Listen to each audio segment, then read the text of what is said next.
Hello friends. तो आज की इस वीडियो में हम पढ़ेंगे नंबर थ्योरी। नंबर थ्योरी में हमारा पहला टॉपिक है कॉन्ग्रेंस। कॉन्ग्रेंस क्या होता है, तो इस वीडियो में हम इसकी डेफिनेशन को समझेंगे, साथ ही इसको किस तरीके से रिप्रेजेंट करते हैं उसको भी हम समझेंगे। वीडियो को स्टार्ट करें, चैनल को सब्सक्राइब कर दीजिएगा और वीडियो को लाइक कर दीजिएगा। देखिए, डेफिनेशन लिखी है, बट डेफिनेशन को पढ़ने से पहले मैं आपको एक दो एग्जाम्पल दिखाता हूँ, जिससे आपको आसानी से समझ में आएगा कि ये चीज़ें होती क्या हैं। देखिए, यहाँ पे पहले हम दो नंबर ले लेते हैं। ये मान लेते हैं एक नंबर हमने 5 ले लिया और एक नंबर हमने 7 ले लिया। ठीक है, अब इस नंबर को क्या करते हैं, हम डिवाइड करते हैं 2 से।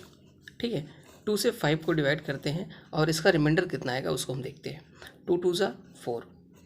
ओके, यहाँ से 5 में से 4 गए, 1 आया। और अगर हम इसको 2 से डिवाइड करते हैं 7 को, तो कितना आएगा, 2 3 ज़ा 6। रिमाइंडर कितना आया, 1 आया। अब देखते हैं हम दोनों ही केस में जो रिमाइंडर है हमारा वो कितना है, 1 है, सेम है। ठीक है, तो जब भी किसी दो नंबर को किसी एक नंबर से डिवाइड करने पर रिमाइंडर सेम आता है, तो उसे हम कहते हैं कि ये जो क्या है, नंबर कॉन्ग्रेंट है। ठीक है, लिखते कैसे हैं, जैसे हमने क्या किया है, 5 को और 7 को डिवाइड किया है 2 से, तो इसको हमने लिख दिया। बीच में हम 3 बार लाइन बना देते हैं और जिससे हमने डिवाइड किया है उसको मॉड करके लिख देते हैं 2। इसका मतलब हो गया कि जो ये 5 है और 7 है ये कॉन्ग्रेंट है, क्योंकि हमने देखा कि 2 से डिवाइड करने पे 7 को और 2 से डिवाइड करने पे 5 को रिमाइंडर सेम आता है। आप इसको आगे पीछे भी लिख सकते हैं, इसको 7 और ये 3 बार लाइन 5 मॉड 2 भी लिख सकते हैं। ठीक है, 2 से 5 को डिवाइड करेंगे तब भी रिमाइंडर 1 आएगा, और 2 से अगर हम डिवाइड करते हैं 7 को तब भी हमारा रिमाइंडर क्या आएगा, 1 आएगा।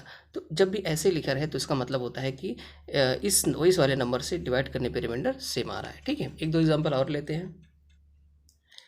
अगला देखिए, एग्जांपल लेते हैं 11 7 और 18 का। देखिएगा, अगर हम इन दोनों नंबर को 11 से डिवाइड करें तो क्या आता है। अगर हम 11 से 7 को डिवाइड करेंगे तो क्या आएगा, 7 में भाग जाएगा नहीं, तो इसका मतलब है रिमाइंडर कितना आएगा, 7 ही आएगा। जब भाग नहीं जाएगा तो रिमाइंडर 7 आएगा। और अगर हम 11 से 18 को डिवाइड करें, 18 को डिवाइड करते हैं, 11 1 जा 11, कितना आएगा, रिमाइंडर 7 आएगा। तो यहाँ पे भी रिमाइंडर 7, यहाँ पे भी रिमाइंडर 7। इसका मतलब है कि ये क्या होगा, कॉन्ग्रेंट होगा 18 के, और मॉड जिससे हम डिवाइड करते हैं उसको मॉड में लिखते हैं, मॉड 11। ये आपको समझ में आ गया। इसका मतलब हुआ कि जब हम 11 से 18 को डिवाइड करेंगे तो 7 रिमाइंडर आएगा, और 11 से जब 7 को डिवाइड करेंगे तभी रिमाइंडर 7 आएगा, इसलिए ये क्या है, कॉन्ग्रेंट है। अब आइए डेफिनेशन देखते हैं। डेफिनेशन क्या है, डेफिनेशन कह रही है कॉन्ग्रेंसी की डिफरेंस क्या है कि 2 इंटीजर्स ए एंड बी, हमारे इंटीजर्स क्या होंगे, ए एंड बी, यानी कि 5 और 7, जैसे यहाँ पे एग्जाम्पल में हमने लिया है, R set to B congruent modulo M. M हमारा क्या है, एम हमारा ये जो नंबर है 2, ये जो नंबर है 11, इसी को मॉड्यूलो एम कहते हैं। ठीक है, यानी एम की वैल्यू क्या है, यहाँ पे 11 है, यहाँ पे क्या है, 2 है। If A and B leave the same remainder when divided by M, वही चीज़ कि जब हम ए और बी को, यानी कि 7 और 18 को जब हम एम मतलब 11 से डिवाइड करते हैं तो रिमाइंडर क्या आता है, सेम आना चाहिए, कितना भी आए सेम आना चाहिए। ठीक है, तो इसको लिखते कैसे हैं, इसको लिखने का तरीका है, मैंने आपको बताया, ए 3 बार लाइन बी, और जिससे डिवाइड करते हैं उसको हम इधर लिखते हैं मॉड करके एम से। ठीक, इसको हम ऐसे भी लिख सकते हैं, बी को इधर, ए को इधर, बी 3 बार लाइन ए मॉड एम। ठीक है, A is congruent to B और बी इज़ कॉन्ग्रेंट टू ए।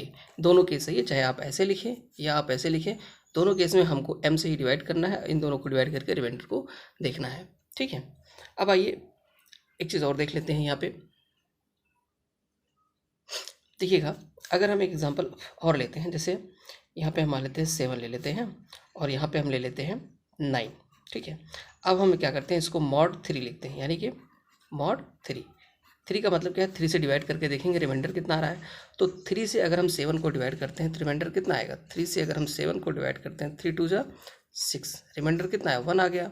और 3 से अगर हम 9 को डिवाइड करेंगे तो तुम्हारा रिमाइंडर 0 आएगा, क्योंकि 9 तो कट जाएगा, 3 3 जा 9, रिमाइंडर कितना है, 0। क्या रिमाइंडर सेम आ रहा है, रिमाइंडर सेम नहीं आ रहा है, यहाँ पे रिमाइंडर 1 है, यहाँ पे रिमाइंडर 0 है, तो इसको हम क्या लिखेंगे, नॉट कॉन्ग्रेंट। ठीक है, यानी कि कॉन्ग्रेंट लिख के अगर हम काट देंगे तो इसका मतलब ये हो जाएगा कि 3 से 9 को डिवाइड करने पर और 7 को डिवाइड करने पर रिमाइंडर सेम नहीं आ रहा है। ठीक है, ऐसे एक दो एग्जांपल मैं लिखता हूँ, आप चेक करिएगा। देखिएगा यहाँ मैंने 2 प्रॉब्लम लिखे हैं, आपको बताना है कि क्या ये सही है कि नहीं। देखिए 13 से जब हम 6 को डिवाइड करेंगे तो रिमाइंडर कितना आएगा, 6 ही आएगा, क्योंकि 6 छोटा है 13 से। और 13 से जब हम 8 को डिवाइड करेंगे तो रिमाइंडर कितना आएगा, 8 ही आएगा शेष। ठीक है, तो यहाँ पे 6 आ गया था, यहाँ पे 8 आ गया रिमाइंडर। क्या दोनों सेम है, नहीं सेम है ना। तो यहाँ पे इसको हम क्या कर देंगे, कट कर देंगे। इसका मतलब है कि जब हम 13 से 8 को डिवाइड करेंगे तो रिमाइंडर कुछ और आएगा, और जब 13 को हम 6 से डिवाइड करेंगे तो यहाँ पे रिमाइंडर कुछ और आएगा। ठीक है, तो ये कॉन्ग्रुएंट नहीं है। इसको चेक कर लेते हैं, 6 से 52 को डिवाइड करके देखते हैं रिमाइंडर कितना आएगा। तो 6 से डिवाइड करते हैं 52 को, यहाँ से 6 8 48 हो गया, और यहाँ पे घटाएंगे तो कितना हो जाएगा, 4। यहाँ पे रिमाइंडर कितना आ गया, 4 आ गया। ओके, देखते हैं अब हम क्या करेंगे, 6 से 37 को डिवाइड करके देख लेते हैं। 6 से 37 को जब हम डिवाइड करेंगे, 6 6 36 हो गया, और यहाँ पे 1। अब देखिए क्या रिमाइंडर सेम आया, यहाँ पे रिमाइंडर 4 आया था, यहाँ पे रिमाइंडर क्या है, 1 आया। तो ये क्या है, कॉन्ग्रुएंट नहीं है। ठीक है, तो ऐसे नंबर्स को जहाँ पे जो है हमारा रिमाइंडर सेम आया उसको हम कॉन्ग्रुएंट बोलते हैं। एक लास्ट एग्जांपल हम देख लेते हैं। देखिएगा ये जो मैंने लिखा हुआ है कॉन्ग्रुएंसी, क्या ये सही है कि नहीं, कैसे चेक करेंगे। पहले हम 7 से 22 को डिवाइड करके देखते हैं रिमाइंडर क्या आएगा। तो देखिए, तो 7 3 21 होता है, रिमाइंडर हमारा कितना आ रहा है, यहाँ पे 1 आ रहा है। और 7 से हम इसको डिवाइड करके देख लेते हैं, 7 6 42 होता है, रिमाइंडर कितना आ रहा है, 1 आ रहा है। तो दोनों जगह अगर रिमाइंडर सेम आ रहा है तो इसका मतलब ये हमारा रिलेशन क्या है, सही है, यानी कि 22 जो है कॉन्ग्रुएंट है 43 के। आई होप आपको कॉन्ग्रुएंसी समझ में आ गई होगी किस तरीके से लिखते हैं। नेक्स्ट वीडियो में इसकी प्रॉपर्टी को हम देखेंगे। Thanks for watching.